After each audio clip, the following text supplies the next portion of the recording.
Alhamdulillah wassalatu wassalam ala habibina wa syafi'ina rasulillah wa ala alihi wa sahbihi wa man walah wa taba'a hudah wa ba'd. Allahumma akhrijna min dhulumatil waham wa akrimna bin nuril fahm waftah alayna bi ma'rifatil ilm wa sahil akhlaqana bil hilm waj'alna mimman yastami'una al-qawl fayattabi'una ahsanah. Subhanaka la ilma lana illa ma 'allamtana innaka antal alimul hakim. Wala haula wala quwata illa billahil aliyyil azim. Allahumma 'allimna ma yanfa'una wa zidna ilma wa ba'd.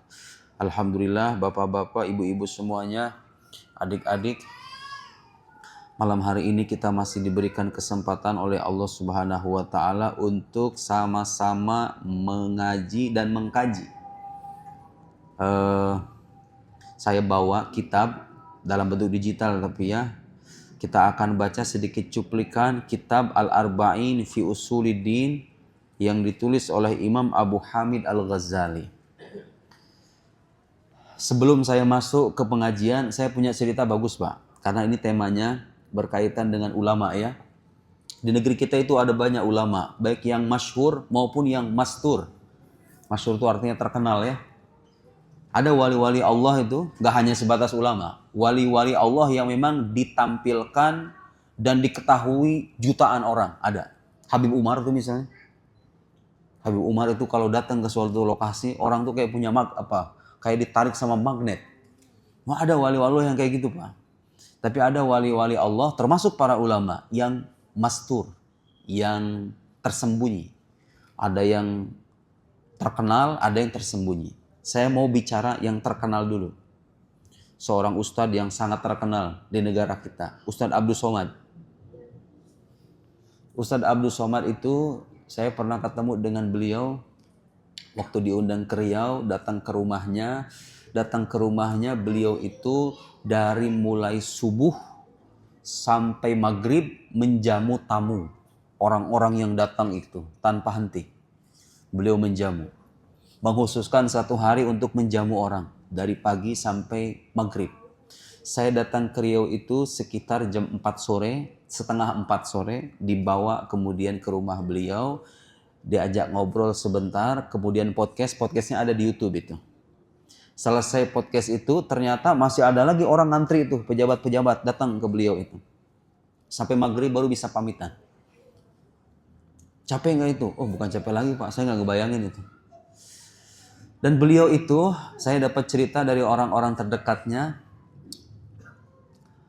Bapak tahu kalau mengikuti medsosnya Ustadz Abdul Somad, itu beliau pernah mendukung gubernur yang sekarang jadi gubernur Riau dan ditangkap sama KPK.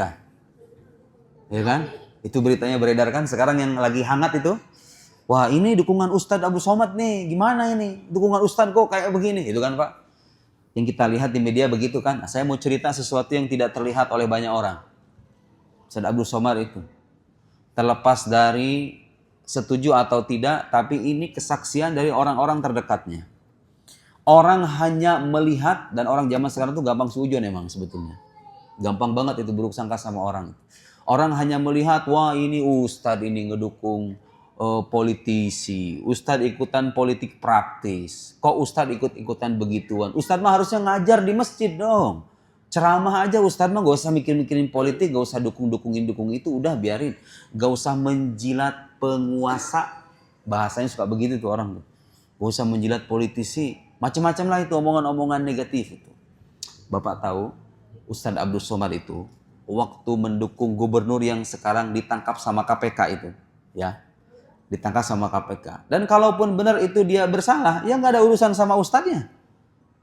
Ustadznya melihat ada kemaslahatan di balik pilihan itu, dia memperjuangkan itu. Ternyata kejebak, ya sudah. Jangan nggak usah dikait-kaitan dengan Ustadz Abdul Somad. Ini saya ngomong begini nggak ada pesanan loh, Pak ya. Saya cuma mengoreksi cara berpikir kebanyakan orang. Kalau melihat ustadz, kiai salah langsung tuh, wah dicaci maki. Di framing di media macam-macam. Ini membela koruptor, ini begini. Astagfirullahaladzim. Ustadz Abdul Somad itu selama 3 bulan penuh, waktu dia mau kampanye itu, selama 3 bulan penuh, itu meliburkan semua jadwal ceramahnya. Nah, ceramah Ustadz Abdul Somad tahu sendiri. 3 bulan itu bisa biaya kita 1 tahun, ya kan? Biaya hidup kita 1 tahun itu bisa tercover tuh. Jangankan 3 bulan, sebulan aja mungkin bisa. Kalau mau mikirin duit kan begitu. Kalau emang itu Ustadz memikirkan duit, harusnya kan ngapain dilibur-liburin. Dan ternyata apa? Kesepakatan beliau itu dengan politisi itu, beliau kampanye nggak mau dibayar. Pak kalau lihat pernah ikuti medsosnya, itu beliau tuh sering kampanye yang Abdul Wahid itu. Sering kampanye itu kan di medsosnya itu. Yang orang lihat apa coba? Wah ini Ustadz mendukung politisi. Ikutan politik praktis. Tapi orang nggak pernah ngelihat apa yang ada di balik itu. Beliau tuh nggak mau dibayar, sepeser pun nggak. Yang ada beliau berkorban, mengorbankan 3 bulan jadwal ceramahnya, diliburkan semuanya demi kampanye ini orang.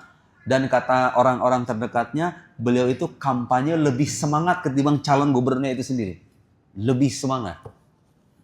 Apa sebetulnya di balik itu? Ternyata di balik itu, beliau itu punya kesepakatan, perjanjian dengan gubernur yang sekarang ini nih, yang ditangkap ini, bahwa kalau yang bersangkutan terpilih, ada 16 kesepakatan politik, semuanya kemaslahatan umat. Gak ada untuk kepentingan beliau. Mendirikan Islamic Center, memberikan beasiswa.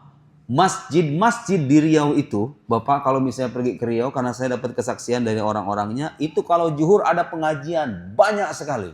Itu yang mengaktifkan beliau, Ustaz Abdul Somad itu.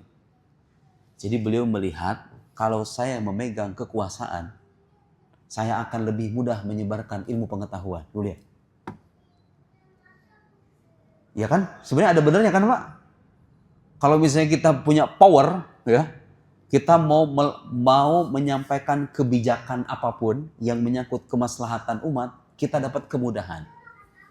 Ada ordal kan? Suruh ACC. Jadi apa-apa tuh ACC-nya ke situ.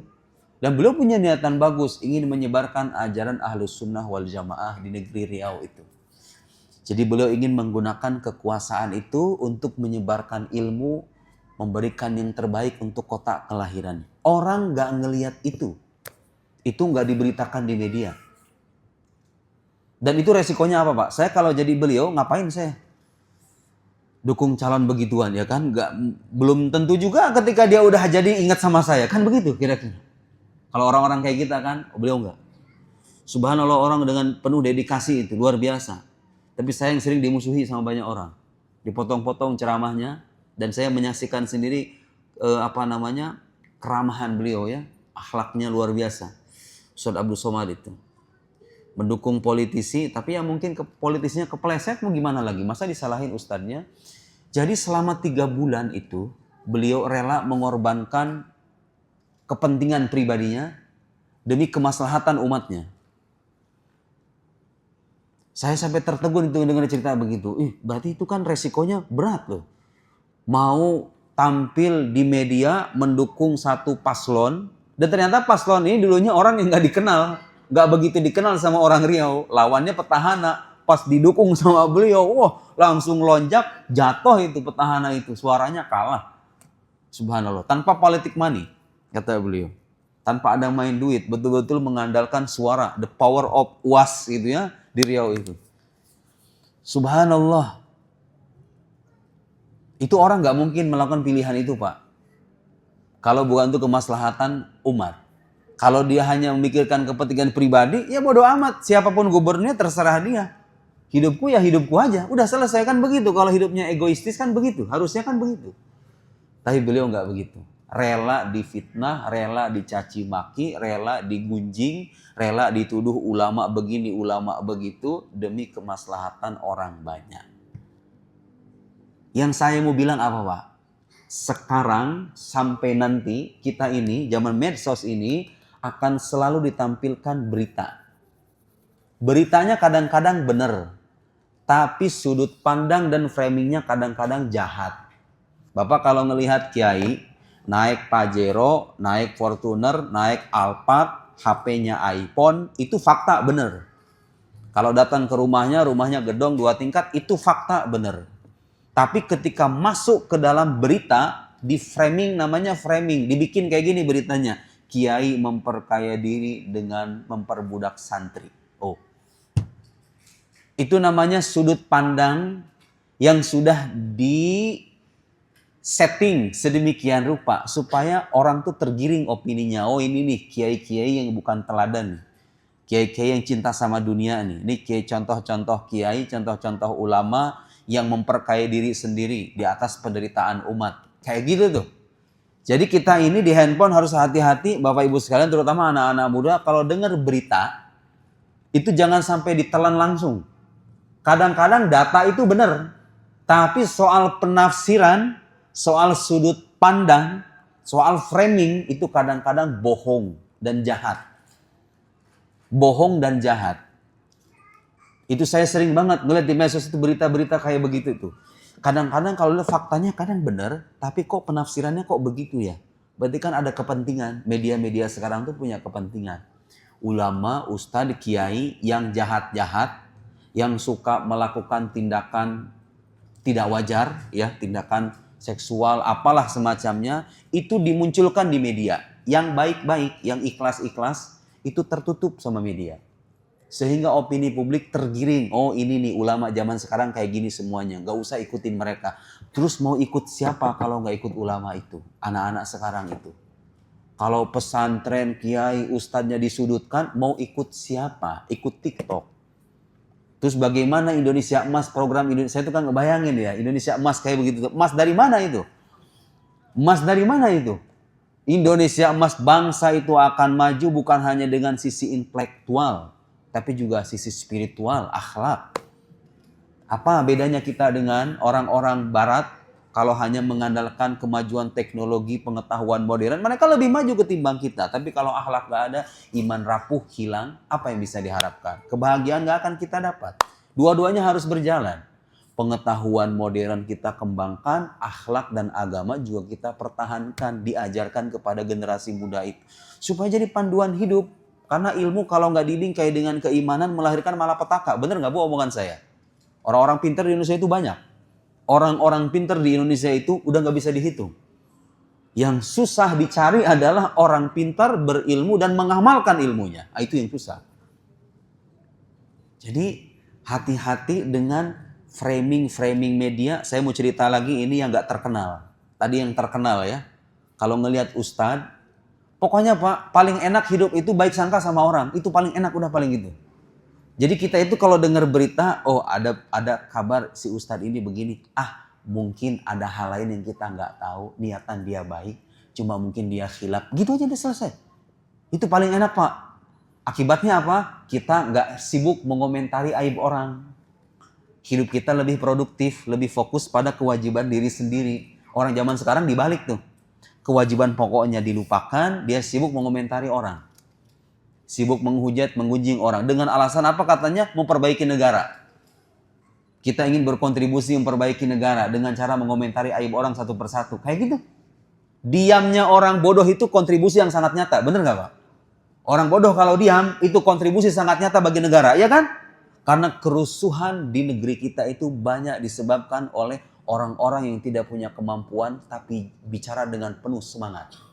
Gak punya pengetahuan, gak punya dasar. Dia hanya mengolah data mentah yang sudah di framing macam-macam, dikomentari panjang lebar. Padahal itu adalah kebohongan sendiri. Coba kalau setiap orang tuh punya kesadaran kayak gitu. Kalau saya nggak tahu, saya tidak punya keahlian, diam. Terus yang lucu lagi begini Pak, saya ini merasa nggak punya keahlian dalam banyak bidang. Saya merasa keahlian saya dalam bidang agama saja. Jadi kemana-mana saya ceramah, udah pokoknya materinya menyangkut bidang yang saya bisa. Dan agama sendiri kan luas tuh.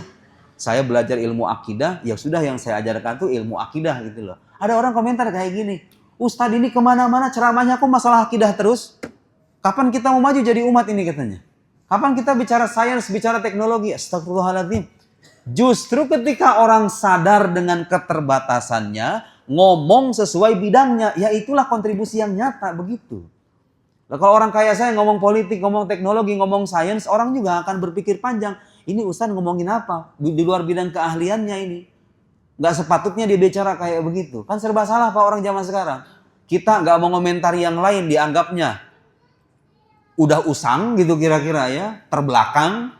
Giliran kita mengomentari disangkanya itu bukan bagian Anda, itu bukan keahlian Anda. Saya habis banget. Orang zaman sekarang hidup dengan nalar gampang menyalahkan orang lain. Dikit-dikit kalau ada celah menyalahkan orang, disalahin orang. Astagfirullahaladzim. Saya miris ngeliat itu medsos itu, apalagi dunia TikTok itu. Astagfirullahaladzim. Astagfirullahaladzim. Itulah generasi sekarang, Pak. Saya mengajak dan menghimbau kepada semuanya. Pokoknya ini handphone itu masdarul fitan. Sumber fitnah zaman sekarang tuh adanya di sini semua.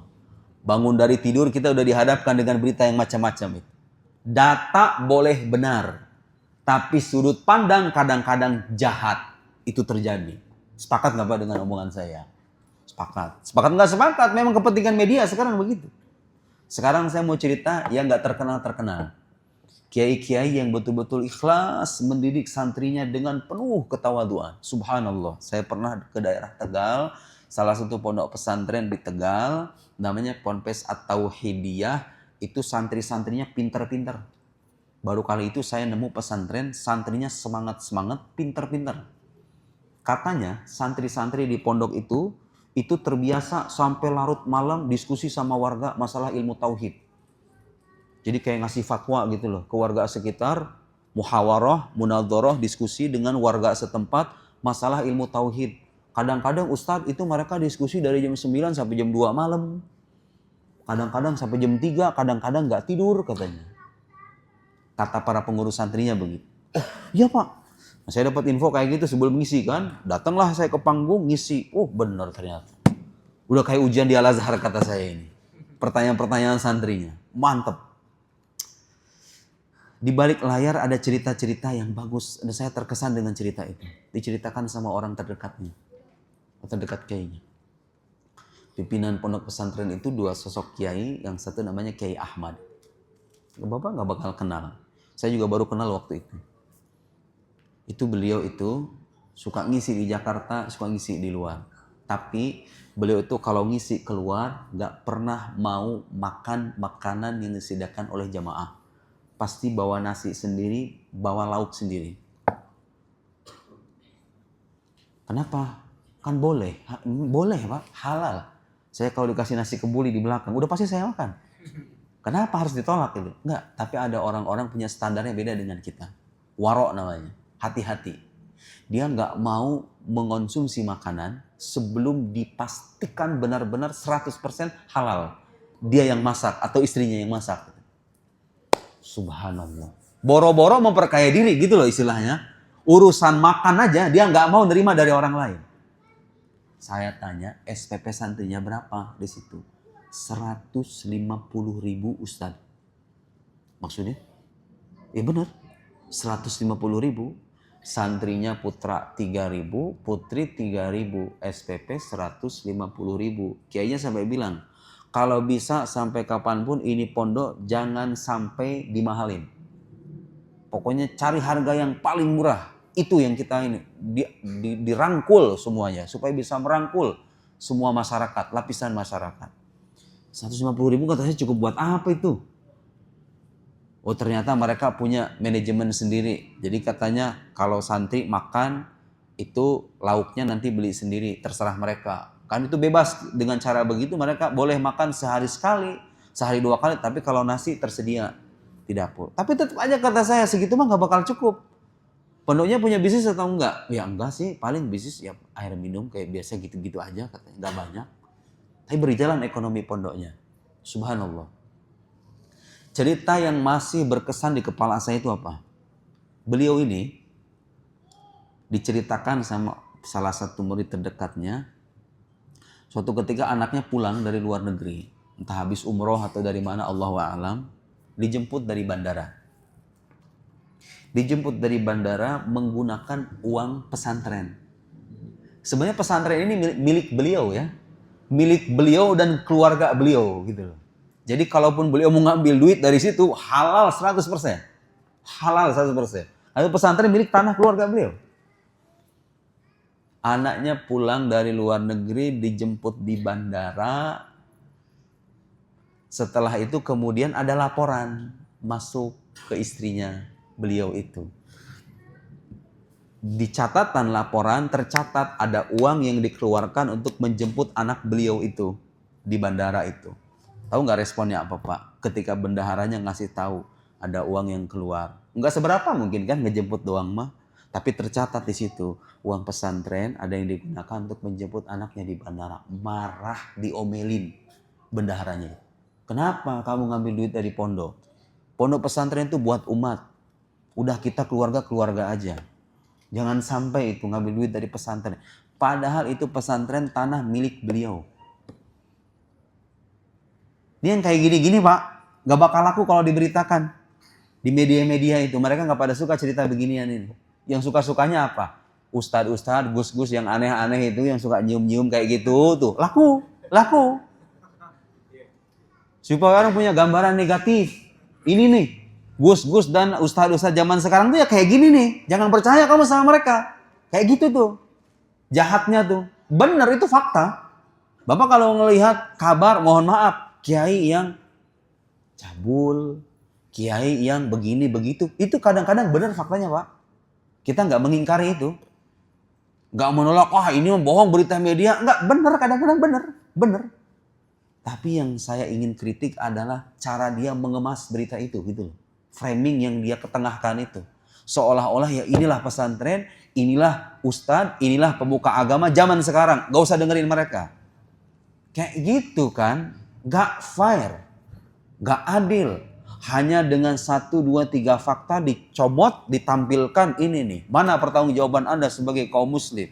Mana pertanggungjawaban Anda sebagai orang NU begini. Macam-macam kesana kemari. Padahal kalau ditimbang Pak, lihat aja di Google ada berapa jumlah berapa ribu pondok pesantren di Indonesia. Dan ada berapa kasus yang kayak begitu, yang terlihat di media itu. Bukannya kita mengentengkan itu, tapi kita ingin bersikap adil. Bahwa yang ikhlas, yang tulus, yang betul-betul yang bisa dijadikan teladan dari kalangan para ulama, kiai dan ustadz itu banyak seabrek-abrek, cuma nggak dimunculkan di media. Dan mereka kadang-kadang emang nggak merasa perlu muncul di media, merasa nggak mau gitu loh, direkam-rekam di media. Makanya saya memilih, karena ada keluasan waktu, saya memilih medsos semuanya saya isi. Saya punya YouTube, saya punya TikTok, saya punya Facebook, punya Instagram. Soalnya kalau nggak diisi sama kita-kita, yang isinya orang-orang sono, wah sudahlah, hancurlah sudah. Nggak punya panduan orang, nggak punya kompas lagi. Dan alhamdulillah Pak, dikit-dikit pelan-pelan kadang-kadang ada orang datang ke saya, Pak Ustadz, alhamdulillah saya kadang-kadang kalau naik motor sambil dengar ceramahnya Pak Ustadz, alhamdulillahirabbil alamin. Nggak sia-sia saya membuang-buang waktu buat YouTube itu. Tiba-tiba ada yang datang anak muda bisik-bisik sama saya sebutnya driver Pak Ustadz. Alhamdulillah tiap hari saya dengerin ceramahnya. Terima kasih banyak. Alhamdulillah. Bersyukur sama Allah. Alhamdulillah. Memang harus ada Pak. Kita kayak begini nih, di komentarnya apa coba sama orang? Ustadz kok main YouTube? Ustadz kok main medsos? Gimana sih? Ustadz tuh harusnya khumul. Khumul, tahu nggak istilah khumul Pak? Menyembunyi dari orang banyak gitu loh, supaya ikhlas beribadah, supaya ikhlas menyebarkan ilmu. Ustadz kok dikasih amplop. Rame itu Pak, soal tarif itu. Saya terus terang aja soal ceramah tidak mematok tarif tertentu. Gak ada istilahnya santri saya diamankan, pokoknya minta segini, kalau dia nggak ngasih segini, kita nggak bisa. Saya nggak matok tarif tertentu. Bahkan saya sering bilang, pokoknya kamu jangan sampai nanti kalau ada orang nanya, terus dia menduga kita masang tarif, jangan ya. Tapi kalau dia, namanya orang kan kadang-kadang perlu kejelasan. Ya gimana Pak Ustadz nih transportasi? Ya kasih tahu aja yang suka dikasih orang segini. Terserah, tapi itu pun dengan catatan ya. Kalau misalnya pagi dia, aduh Pak Ustadz ini segini kebanyakan, udah kamu diam aja. Gak usah diomong apa-apa lagi. Jangan sampai kita memaksa orang seolah-olah kita ini mematok tarif dengan nominal tertentu. Enggak, jangan. Saya suka bilang sama santri saya kayak gitu. Tapi saya sekarang Pak, kalau ngelihat ada ustadz masang tarif tertentu, saya bisa memaklumi. Bisa husnuzon. Bisa baik sangka selama itu dalam batas yang wajar. Tapi orang zaman sekarang nggak begitu Pak. Dikit-dikit, ustadz kok kayak begitu? Ceramah tuh harusnya ikhlas dong. Gak usah pakai amplop begituan dong. Lihat itu. Nabi, lihatlah disandingin sama Nabi, coba yang gitu. Astagfirullahaladzim. Nabi aja katanya gak mengharapkan imbalan. Itu Nabi, Ustadz, Nabi mah beda level sama kita. Ustadz zaman sekarang perlu beli susu, beli beras, bayar kontrakan, bayar listrik, transportasi, beli bensin. Dan ngomong-ngomong Pak, resiko Ustadz gak masang tarif kayak saya ini, nemu orang-orang yang gak peka itu, terus terang aja. Astagfirullahaladzim. Sebagai cerita aja ini mas supaya Bapak tahu ya. Itulah resiko jadi ustadz. Makanya kalau dibilang ustadz jualan agama, saya kadang-kadang sedih beneran. Ya begini aja masih dibilang jualan agama, coba bayangin. Jualan agama itu kalau kita memelintir ayat-ayat Al-Quran supaya kita dapat naik jabatan, menjilat penguasa. Atau melabeli jualan-jualan kita atas nama agama gitu. Tapi itu dusta gitu loh. Kayak belakangan tuh terjadi tuh ada istilah garam ruqyah. Katanya ini ruqyah syariah, dikasih ada garam tuh, harganya agak mahal, garam ruqyah. Kayak gitu jualan agama ya boleh itu. Atau kita pengen naik jabatan, menjilat penguasa dan memelintir ayat-ayat Allah, itu jualan agama begitu. Sebetulnya Bapak Ibu sekalian, itu ustadz, kiai atau guru ngaji kalau dibayar, karena saya masih ingat penjelasan guru saya di Mesir itu dulu pernah ditanya, boleh nggak orang ngajar ngaji? Kan kalau ngajar ngaji itu yang dibaca ayat-ayat Allah, terus dia nerima upah. Nerima imbalan, nerima amplop, boleh apa enggak? Jawaban guru saya, boleh. Itu bukan berarti kita memperjualbelikan ayat Allah. Uang yang dikasih itu adalah bentuk terima kasih atas waktu yang dia berikan buat anak Anda itu. Kata kuncinya itu tuh. Waktu. Bukan ayat Allah yang dijual 1 juta, 2 juta. Bukan. Menghargai waktu orang lain. Menghargai waktu orang lain. Bukan soal jual beli agama. Dan sekarang normal-normal aja Pak. Bapak kalau pergi ke toko buku, itu buku isinya adalah ayat-ayat Allah, penjelasan tentang hadis, penjelasan tentang agama Islam. Dipatok tarif kan? 75.000, 100.000, 100. Apa masalahnya?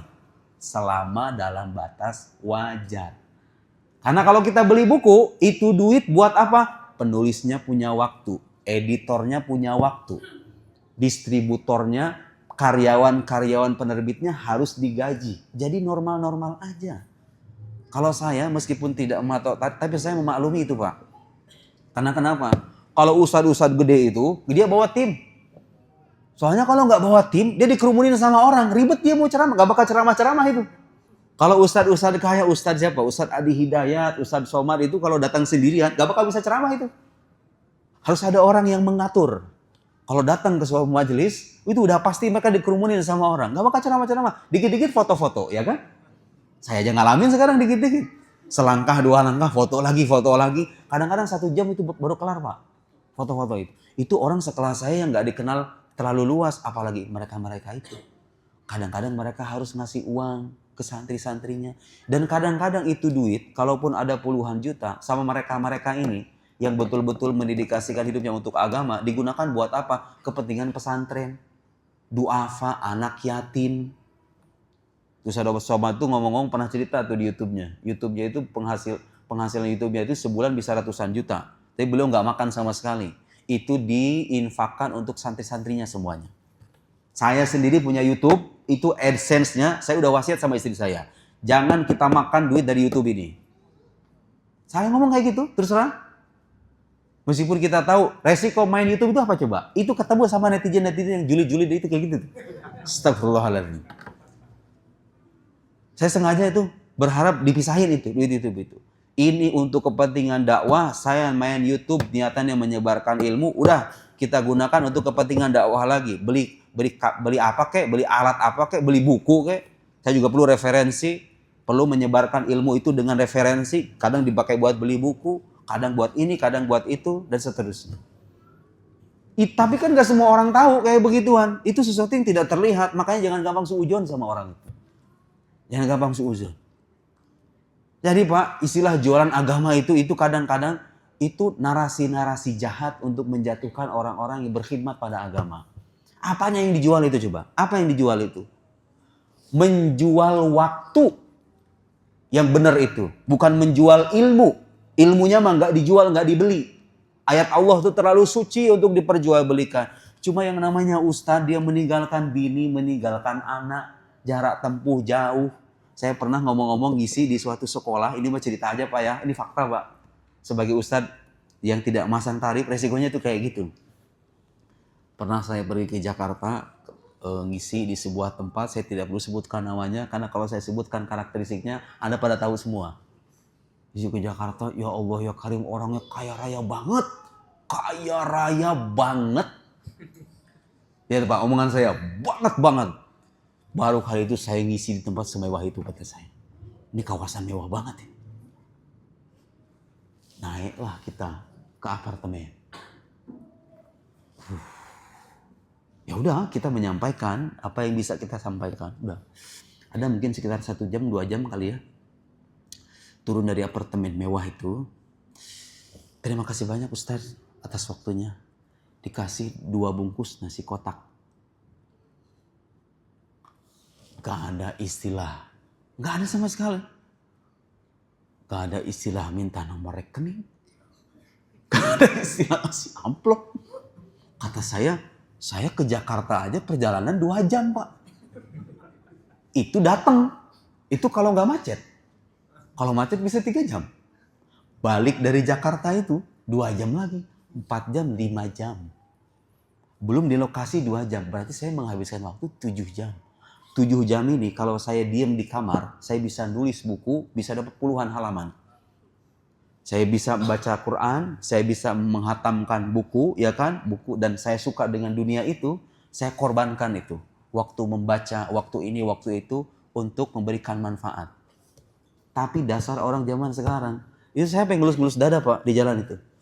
Subhanallah. Subhanallah. Itu bukan orang fakir miskin masalahnya. Itu orang kaya raya banget. Saya juga heran di kepalanya kayak gimana itu. Keingetan mas saya pengalaman jadinya kan jadi bahan cerita, jadi bahan pengajian di sini. Enggak, saya mau bilang, kalau dibilang jualan agama, jualan di mananya gitu loh. Kalau orang memberikan simbol terima kasih atas waktu yang kita berikan, apa masalahnya? Justru kalau nggak begitu, nggak maju-maju pengetahuan kita itu Pak. Pendidikan kita itu terbelakang pada akhirnya. Orang malas jadi guru, jadi ustadz itu. Gara-gara apa? Bayarannya dikit. Ngapain sih jadi ustadz? Jadi guru. Bayaran gaji. Mending jadi YouTuber. Jadi streamer. Jadi gamer. Gajinya gede. Jadi TikToker. Rusak kan? Cita-cita anak muda kita, mental anak muda kita itu nggak mau jadi pengajar karena begitu. Karena pengajar-pengajar itu diidentikan nggak boleh kaya raya, nggak boleh. Dikit-dikit kalau punya mobil, saya sampai sekarang ngomong-ngomong Pak, nggak punya mobil pribadi terus terang aja.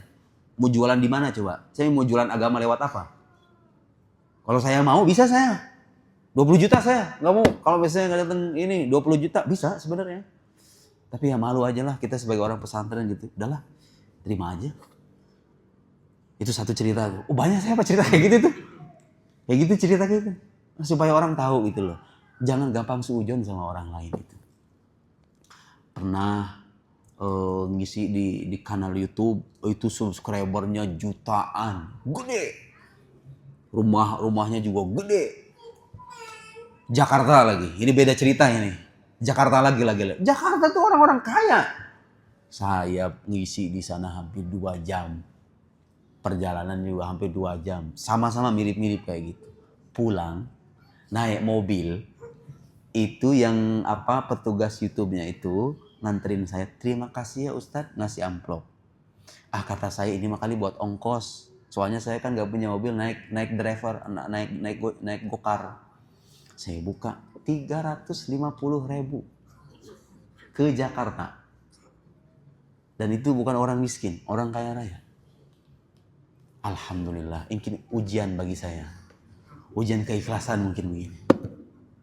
Ada lagi Pak, saya ngisi di sekolah internasional. Bayang nggak?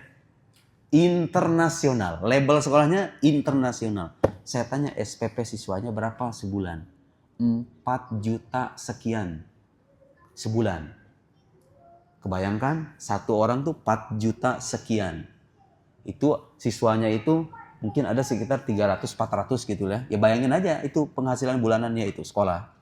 SPP per siswanya itu 4 juta sekian. Saya tanya, uang masuknya berapa? Uang masuknya 36 juta lebih. Sekolah mewah. Saya datang dari subuh. Berkorban. Datang dari subuh. Keluar dari rumah jam 5. Dari subuh. Sampai lokasi sekitar jam setengah 8 apa jam 8 gitu. Habis itu nunggu, kemudian ngobrol sedikit. Pokoknya singkat cerita saya baru bisa pulang itu sore. Dari subuh sampai sore. Dan saya di sana mengisi hampir 2 jam. Capek. Subhanallah. Sekolah internasional.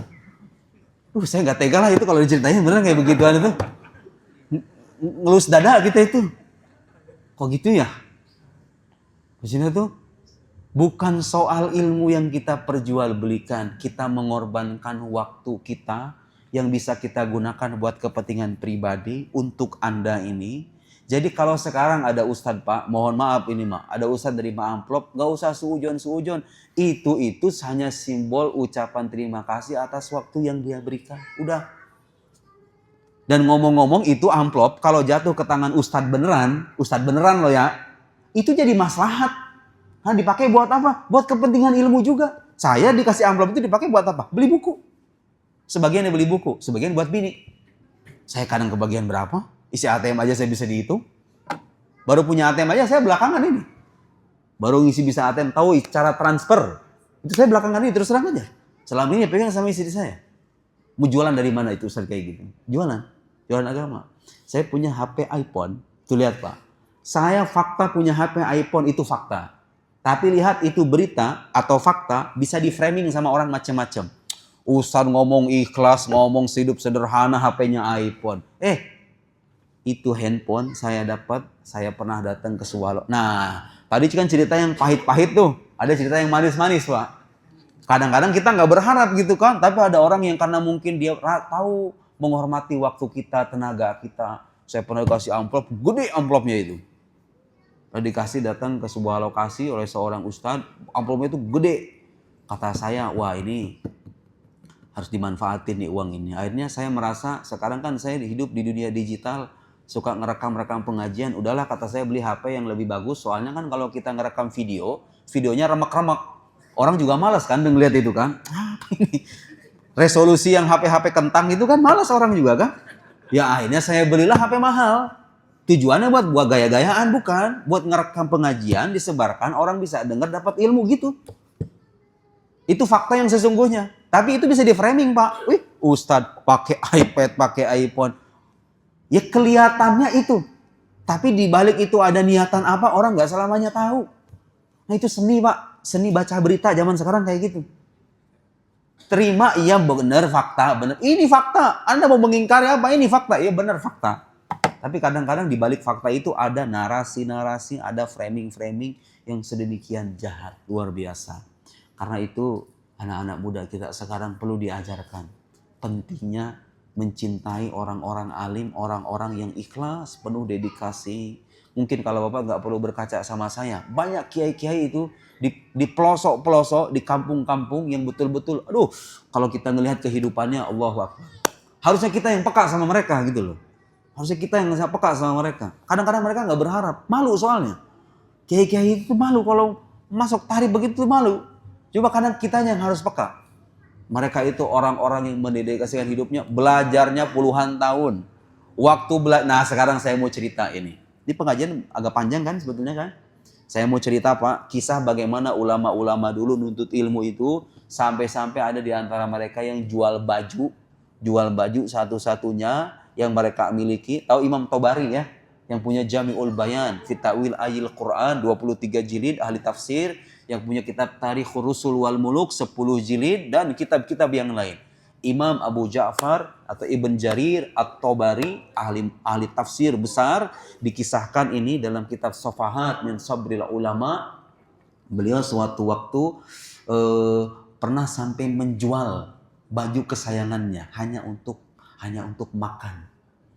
Gak punya uang, gak punya biaya untuk makan. Itu ada kisahnya. Ini saya ada kitab, kalau saya bawa itu tebal kitabnya, segini nih. Itu kisah perjuangan para ulama nuntut ilmu. Ada yang mereka itu gak pernah kawin. Ada yang saya baca cerita, ulama itu saking dia gak punya duit, mau makan, akhirnya dia pergi ke tempat jual beli roti, tempat pembuatan roti, dia cium aroma rotinya doang. Gak bisa beli rotinya. Habis itu belajar lagi. Subhanallah, kisah para ulama dulu itu. Ulama-ulama. Dan zaman sekarang ada orang-orang kayak begitu tuh. Kiai-kiai yang subhanallah mereka itu mendedikasikan hidupnya buat ngajarin orang Al-Quran. Tapi kadang-kadang masyarakatnya gak peka gitu. Astagfirullahaladzim. Bagaimana kita mau maju jadi bangsa itu? Sampai kapan kita mau jadi bangsa yang menormalisasi penderitaan para pendidik? Kiai, ustadz itu harus menderita, harus miskin gitu. Sekalinya kaya langsung dicurigai macam-macam. Mau sampai kapan jadi bangsa kaya begitu? Imam Ibn Jarir At-Tabari disebutkan di sini, subhanallah. Dan beliau ini menjelang akhir hayatnya sekalipun masih minta sama muridnya, tolong bacakan aku hadis Rasulullah Shallallahu Alaihi Wasallam, sampai nggak mau meninggal kecuali dalam keadaan menuntut ilmu. Abu Jarir At-Tabari, dan tidak menikah sepanjang hayatnya. Imam Tabari ini, ulama besar. Kitab tafsirnya itu rujukan mufassir sampai detik sekarang. Jami'ul Bayan, karena tafsir bil Ma'thur yang paling awal, salah satu tafsir bil Ma'thur dalam periode yang paling awal. Di sini disebutkan, Rohala Muhammad ibn Jarir lamma tara'ra min amul fi sanad 236 wa kana ibn 12. Waktu itu usianya 12 tahun. Wassamaha lahu abu bisafar. Ayahnya mengizinkan beliau menuntut ilmu, pergi. Anak usia 12 tahun. Wa kana abuhu tula hayatihi yuwajjihu ilaihi bisyai' ba'da syai' ilal buldan. Bapaknya itu sejak kecil, Imam Tabari ini bapaknya selalu ngarahin anaknya ngaji. Kalau berharap bapak punya anak jadi ulama, arahin dari sekarang. Bukan dikasih HP. Ya wajarlah anak zaman sekarang itu cita-cita YouTuber. Sama bapaknya dikasih HP sih. Iya kan? Kadang-kadang gak ada salahnya loh sekarang anak itu. Kadang-kadang salahnya dari orang tuanya juga. Gak mau ribet, gak mau pusing, dikasih handphone biar tenang, udah selesai. Pas kecanduan, ngeluh sendiri. Kok anak saya kayak begini? Ya suruh siapa dikasih? Ibu, bapak? Suruh siapa? Imam Tabari itu bisa jadi ulama besar, sama ayahnya diarahin terus-menerus untuk menuntut ilmu. Kalaulah kita tidak bisa menjadi ulama, Pak, minimal kita mengarahkan anak kita mencintai ulama. Kalau dia sudah cinta, minimal ada dorongan. Saya pengen kayak gitu tuh. Anak itu tergantung bagaimana dididik sejak awal. Saya dulu suka sama buku, suka sama kitab sampai detik ini. Gara-gara di pesantren, saya disekolahin sama ibu saya di pesantren kita nemu guru-guru yang kutu buku. Kutu buku beneran. Kadang-kadang rokokan, tapi sambil baca buku berjam-jam gitu. Kita kan ngelihat kayak gitu. Masih mending kan? Orang rokokan bacanya buku gitu loh. Saya ngelihat berjam, kayaknya enak itu ya. Baca buku begitu. Orangnya pinter nih. Kalau ngomong enak. Berisi gitu loh. Saya terinspirasi kan? Akhirnya kita juga pengen mengoleksi saya. Satu lemari saya waktu di pesantren isinya buku semua. Dari ujung sampai ujung gitu. Yang lain punya satu lemari, saya punya 2 lemari, satu lagi isinya buku semua. Kalau pergi ada pameran di Jakarta itu kita pergi, wah diborong buku-buku yang 500-600 halaman itu. Terbentuk dari lingkungan, diarahkan sama guru-guru kita. Habis selesai baca, itu kita datang ke ustadz yang kita anggap pinter gitu kan. Saya cegat itu ustadznya kadang-kadang, Pak Ustadz mohon maaf minta waktunya, saya punya pertanyaan, saya habis baca buku ini, boleh nggak? Oh boleh silakan. Diskusi kadang sampai jam 12 malam, kadang sampai jam 1 malam. Itu santri zaman dulu Pak, santri zaman dulu. Santri zaman sekarang boro-boro disuruh ngapal aja kadang mereka langsung kelejet-kelejet. Zaman kita dulu diskusi sama guru itu bisa jadi 12 malam ngomongin ilmu beneran. Ada lomba menulis karya ilmiah, nulis kita. Semangat, terbentuk dari lingkungan. Itu anak-anak kita itu bisa cinta dengan ulama ya kalau kita yang memberikan keteladanan. Bisa terarah kehidupannya kalau kita yang mengarahkan. Bagaimana cara kita mengarahkan? Ya begitulah masa depan sang anak suatu saat kelak. Begitu. Fasami'tuhu yaqul. Suatu ketika Imam Tabari bercerita sama muridnya. Ini muridnya yang mengatakan. Sami'tuhu yaqul. Aku menyimak Imam Tabari, Abu Ja'far At-Tabari. Dia berkata begini. Abta'at anni nafaqatu walidi. Suatu ketika uang jajan dari ayahku itu datang terlambat. Gak dapat kiriman. Biasa tuh santri ngalami kayak gitu tuh. Zaman saya kuliah di Mesir kadang-kadang ngalami kayak begitu. Gak dapat kiriman dari orang tuanya Imam Tabari. Watturirtu ila an fataqtu kummai qamisi fabi'tuhuma. Waktu itu aku terpaksa, kata beliau, sampai menjual gamis kesayangannya untuk biaya bulanan, untuk uang jajannya. Sampai-sampai menjual bajunya. Ada ulama-ulama yang lebih dari ini Pak, kisahnya itu. Sampai dia menjual barang berharganya, rumahnya, sampai dia wafat. Ada ulama yang sampai baca buku itu sampai buta. Itu ada di kisah ini nih. Perjuangan mereka itu, memperjuangkan agama itu ulama itu luar biasa. Ada yang sampai Imam Nawawi itu dikisahkan di kitab ini, beliau itu sempat 2 tahun penuh tidak pernah tidur dengan menempelkan pinggangnya ke atas lantai. Tidurnya itu kalau tidak tidur kecuali ketika baca buku, dan bangun tidur yang dipegang itu adalah buku. Tidurnya itu di atas meja kayak begini. 2 tahun penuh. Beliau tidak menikah. Usianya 45 tahun. Tapi Bapak kalau lihat pesantren-pesantren di berbagai belahan kawasan di Indonesia ini, mau yang Jawa Tengah, Jawa Timur, termasuk kita di Jawa Barat, hampir gak ada yang gak mengajarkan kitabnya beliau itu. Arba'in Nawawiyah, Minhajut Thalibin, punya Syarah Al-Majmu', Syarah Muhadzab, banyak sekali. Riyadus Sholihin, pengajian-pengajian di mana di sini mungkin ada ya. Hampir gak ada itu. Usianya 45 tahun doang Pak. 45 tahun tapi barokahnya luar biasa. Gak menikah, hidup dalam kefakiran, keterbatasan, mendedikasikan dirinya untuk ilmu pengetahuan, sama Allah dibalas dengan keberkahan hidup. Jasadnya udah gak ada di Damaskus makamnya. Tapi sampai sekarang, qalal Imamun Nawawi rahimahullahu ta'ala. Itu hasil perjuangan kerja keras. Anak-anak zaman sekarang kadang mikirnya gak begitu. Orang sekarang itu mikirnya serba instan. Gak mau berproses panjang yang ribet-ribet, pengennya gampang-gampang doang. Jadi anak-anak kita terdiri dengan mental serba instan itu. Makanya kalau kita tanya cita-cita mereka, rata-rata cita-citanya itu ya kayak begitu. Yang penting gue hidup dapat duit, punya rumah, punya penghasilan, main game, udah selesai. Apa bedanya dengan binatang? Makan, minum, tidur, main, udah. Hidupnya kan begitu. Mindset anak-anak remaja sekarang ya dibentuk dengan kultur yang kita kembangkan sekarang.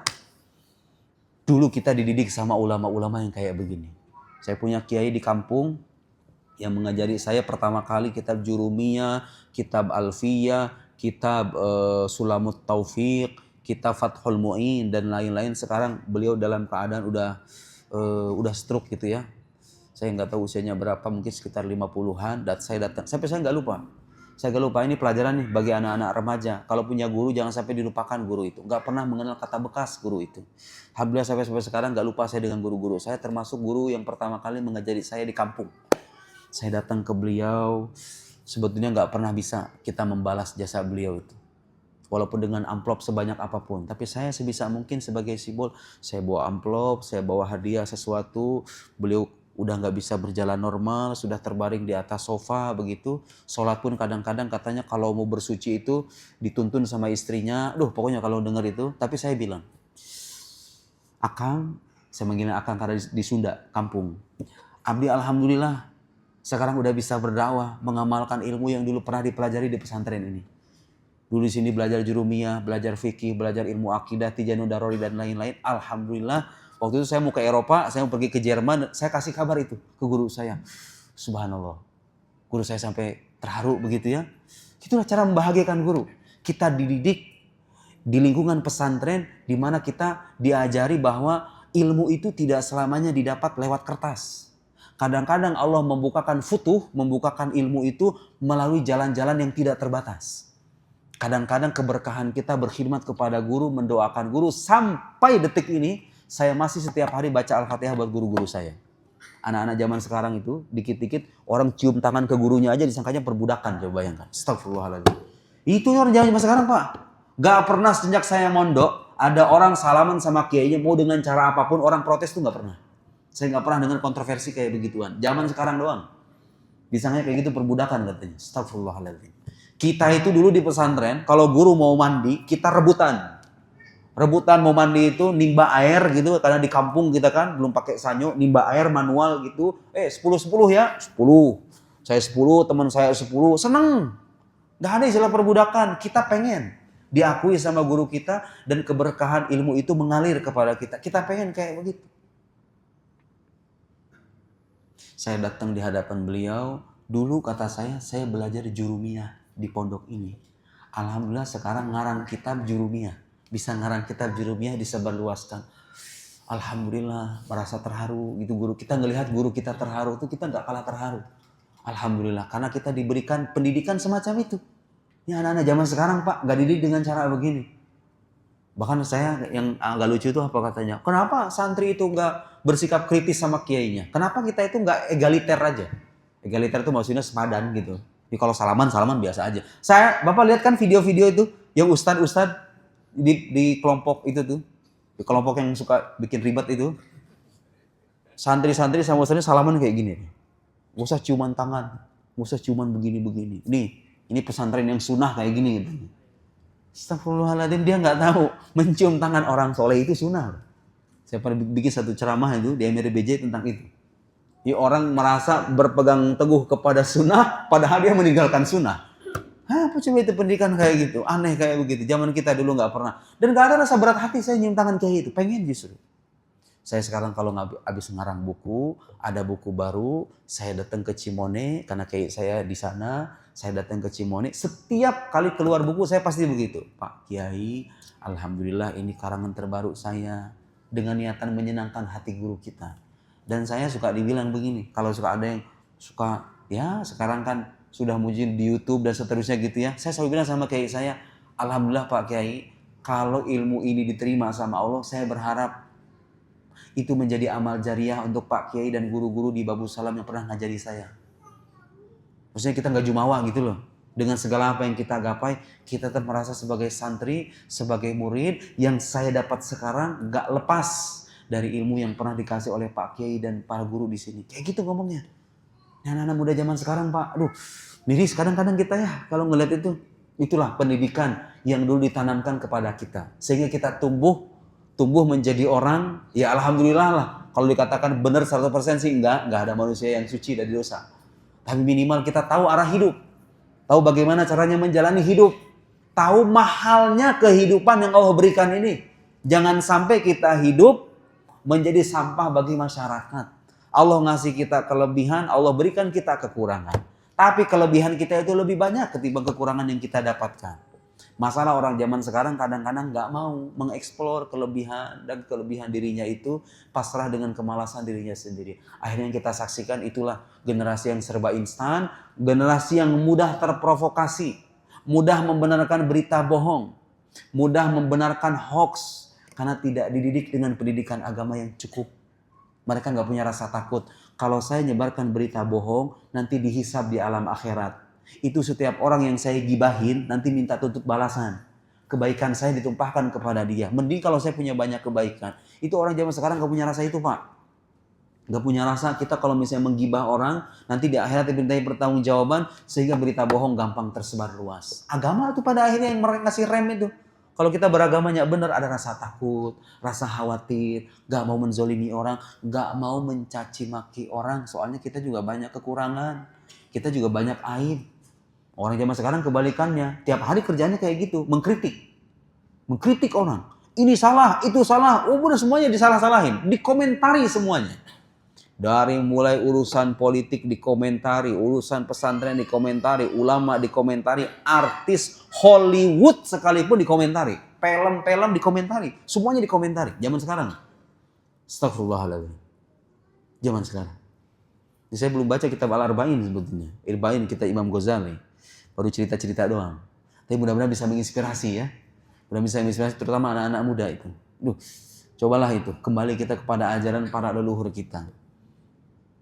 Jadi sekarang yang diperdebatkan sama orang-orang di media sosial itu Pak, zaman kita nggak pernah jadi bahan perdebatan gitu.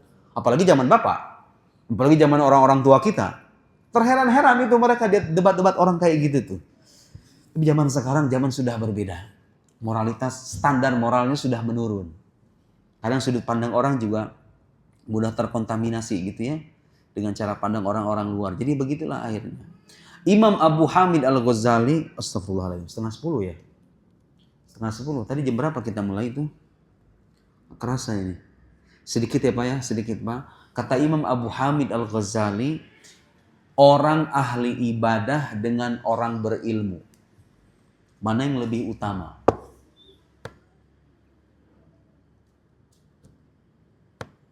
Fadlul alim alal abid kafadli ala adnaku. Keutamaan orang berilmu dengan ahli ibadah itu, kata Nabi Sallallahu Alaihi Wasallam, seperti keutamaan diriku dibandingkan dengan orang yang paling rendah di antaramu, wahai sahabat. Sahabat-sahabat Nabi maksudnya. Di Nabi Muhammad, orang yang paling rendah di kalangan sahabatnya. Begitu perbandingannya. Orang berilmu itu. Ilmu orang yang beneran memanfaatkan ilmunya ya Pak ya. Bukan cuma sebatas orang pintar doang.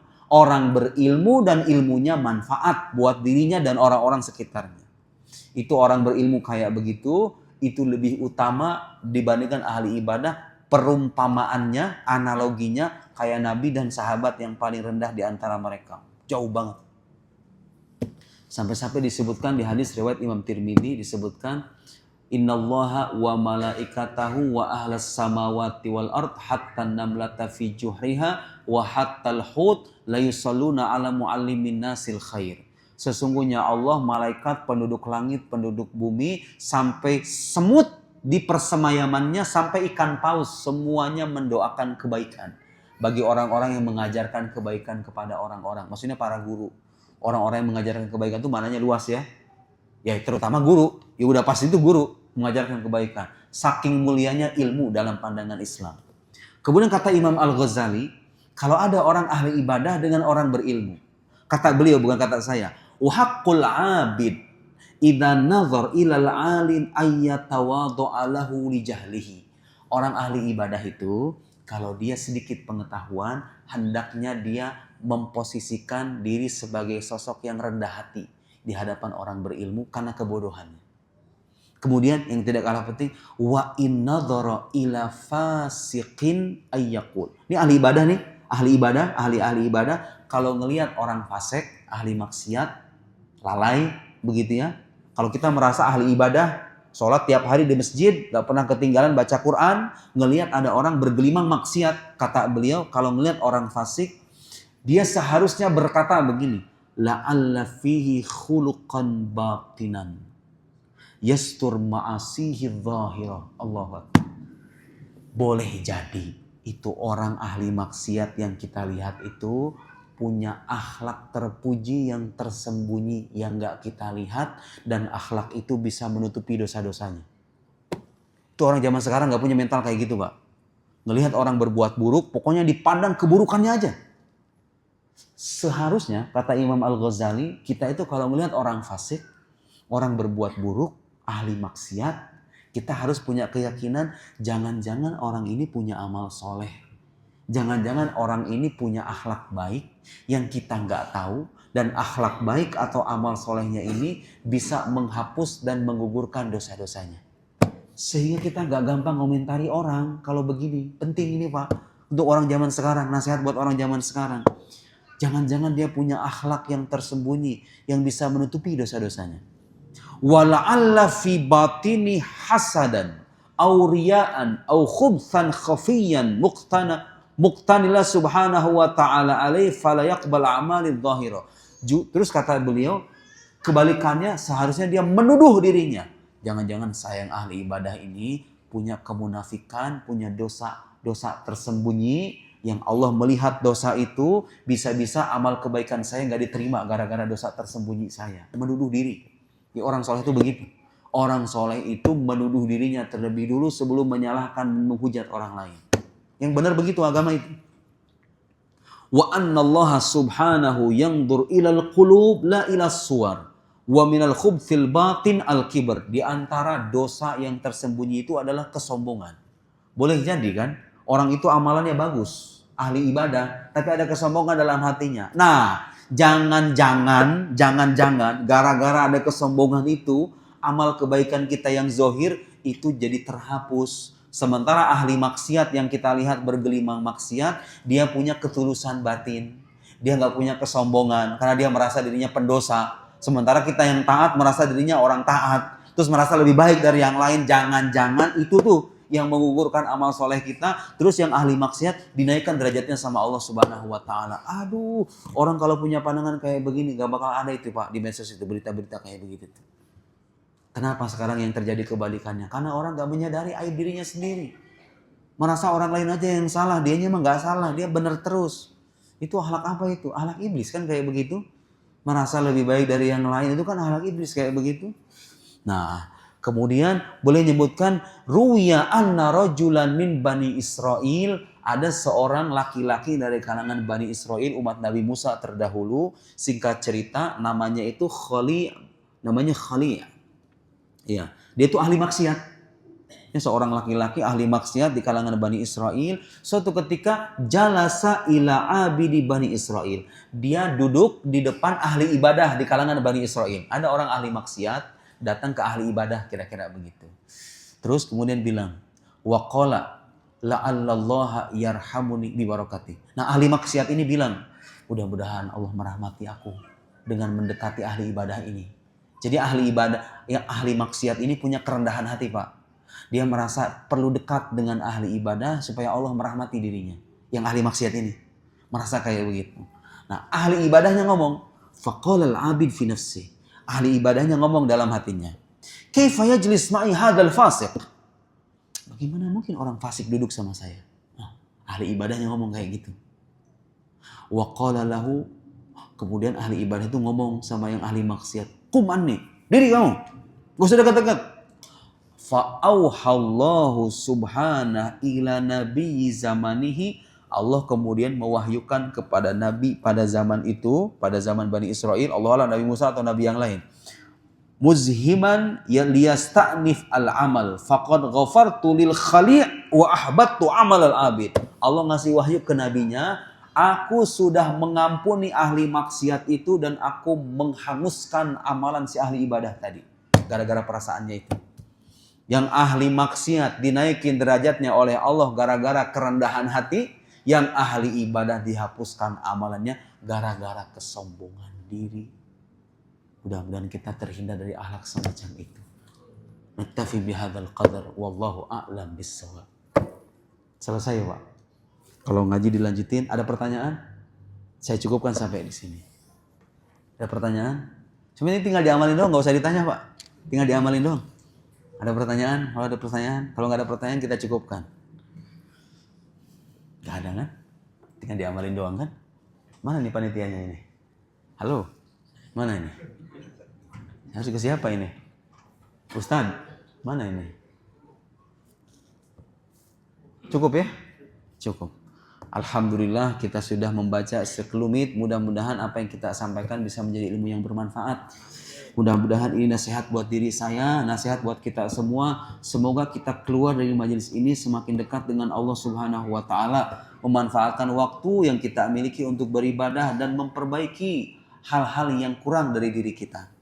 Kita semua Bapak Ibu sekalian hanya mengharapkan rahmat Allah Subhanahu wa taala. Amalan kita sedikit, maksiat kita banyak. Kita berharap rahmat Allah Subhanahu wa taala dan syafaat dari Rasulullah sallallahu alaihi wasallam. Mudah-mudahan kita keluar dari majelis ini Allah mengampuni semua dosa-dosa kita dan menghidupkan hati kita sehingga bisa lebih dekat kepadanya.